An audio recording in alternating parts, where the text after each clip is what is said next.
സമയം വിദേശകാര്യ വിദഗ്ധനും മുൻ അംബാസിഡറുമായി ടി പി ശ്രീനിവാസൻ ടെലിഫോൺ ലൈനിൽ ചേരുന്നുണ്ട്. ടി പി ശ്രീനിവാസൻ, സിറിയയിൽ വിമതർ ഭരണം പിടിച്ചെടുത്തിരിക്കുന്നു. ബഷർ അൽ അസദ് 24 വർഷം നീണ്ട ഭരണമാണ്. അവിടെ നിന്ന് രക്ഷപ്പെട്ടു പോയി എന്നുള്ള സൂചനയും വരുന്നുണ്ട്. ഇപ്പോൾ സമാധാനപരമായ ഒരു ഭരണമാറ്റത്തിന് തയ്യാറാണെന്ന് ഇപ്പോൾ നിലവിൽ അധികാരികൾ അറിയിക്കുന്നുണ്ട്. അതുകൊണ്ട് എന്തെങ്കിലും കാര്യമുണ്ടോ? ഇപ്പോൾ ഡൊണാൾഡ് ട്രംപിന്റെയൊക്കെ പ്രതികരണം വരുന്നുണ്ട്. ഒരു രാജ്യത്തിന്റെ നിയന്ത്രണം അതോ ഒരു തീവ്രവാദ സംഘടനയ്ക്ക് നൽകാൻ അത് അങ്ങനെയുള്ള ഒരു സാധനം നോക്കി നിൽക്കാൻ കഴിയില്ല എന്ന് ട്രംപിന്റെ ഭാഗത്തു നിന്നൊക്കെ ഒരു പ്രതികരണം വരുന്നുണ്ട്. ഇനി സിറിയയിൽ എന്ത്? ഇത് 2011 നടക്കേണ്ട സംഭവമാണ് ഇപ്പോൾ നടന്നിരിക്കുന്നത്. ഈ മുല്ലപ്പൂ വിപ്ലവം ഉണ്ടായപ്പോൾ അറബ് രാജ്യങ്ങൾ ഒന്നൊന്നായി വീണുപോയത് നമ്മൾ ഓർമ്മയുണ്ടല്ലോ. അന്ന് പിടിച്ചു നിന്നത് അസാദാണ്.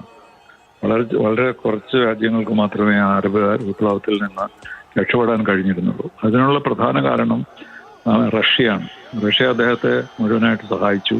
അപ്പോൾ വിമതർക്ക് വലിയ യുദ്ധം ചെയ്യേണ്ടി വന്നു. അവർക്ക് ഒരുപാട് നഷ്ടങ്ങളൊക്കെ ഉണ്ടായി. അതുകൊണ്ട് പൊതുവെ അത് പിന്നെ അസ്തമിച്ചു. വിമതരുടെ ആധിപത്യം വളരെയധികം കുറഞ്ഞു. പക്ഷേ എന്നാലും പ്രശ്നങ്ങൾ ഉണ്ടായിക്കൊണ്ടേയിരുന്നു. രണ്ട് കാര്യങ്ങൾ അതിലുണ്ടായതിനിടയിൽ. അതൊന്ന്, റഷ്യക്ക് ഇപ്പം മറ്റു താല്പര്യങ്ങളാണ്.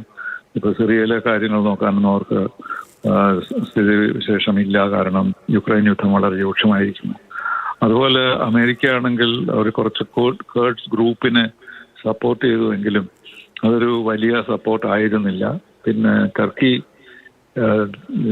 കേർഡ്സിനെ അമേരിക്ക തള്ളിക്കളയണം എന്ന് ആഗ്രഹിക്കുന്നുണ്ട്. അപ്പൊ അങ്ങനെയെല്ലാം ഒരു സമാധാനപരമായ അന്തരീക്ഷത്തിലേക്ക് അത് മാറിക്കൊണ്ടിരിക്കുകയായിരുന്നു. അപ്പോഴാണ് വിമതർ തീരുമാനിച്ചത് ഇതാണ് നമുക്ക് സൗകര്യമുള്ള സമയം. ഇന്ന് അപ്പോൾ 2011 അവർക്ക് ചെയ്യാൻ കഴിയാത്ത അവരിപ്പോൾ ചെയ്തു എന്നേ ഉള്ളൂ.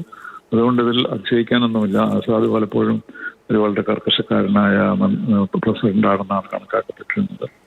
അതുപോലെ അദ്ദേഹത്തിന്റെ അച്ഛൻ ഭരിച്ചതാണ്. അപ്പോൾ ആ കാലഘട്ടത്തിലൊക്കെ ആസാദിന് വലിയ പോപ്പുലാരിറ്റി ഒന്നും അവിടെ ഉണ്ടായിരുന്നില്ല.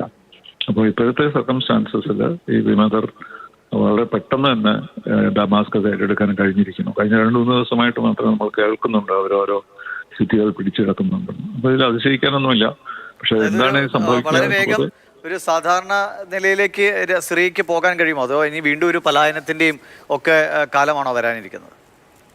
അല്ല, കാരണം നമുക്കിപ്പോൾ അറിയില്ലല്ലോ സിറിയയിൽ ആർക്കാണ് ശക്തി കുറവ്, ആർക്കാണ് യുദ്ധം ചെയ്യാൻ തയ്യാറ്. യുദ്ധം ഗാസയിലും ഇസ്രയേലിലുമാണല്ലോ. ഇപ്പൊ മറ്റൊരു ഫ്രണ്ട് തുറക്കാൻ ആരും ഇപ്പൊ തയ്യാറില്ല എന്നാണ് എനിക്ക് തോന്നുന്നത്. ട്രംപ് പലപ്പോഴും കോൺട്രഡിക്ടറി ആയിട്ട് പറയും. അദ്ദേഹം പറഞ്ഞത് നമുക്കിത് നമ്മുടെ കാര്യമല്ല, forget about it, let them do what they want എന്നാണ് അത് ആദ്യം പറഞ്ഞത്.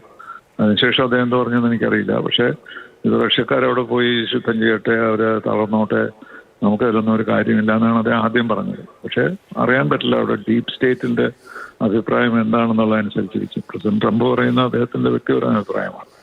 പക്ഷേ സൈന്യത്തിനും മറ്റും മറ്റ് കാൽക്കുലേഷൻസ് ഒക്കെ ഉണ്ടായിരിക്കും.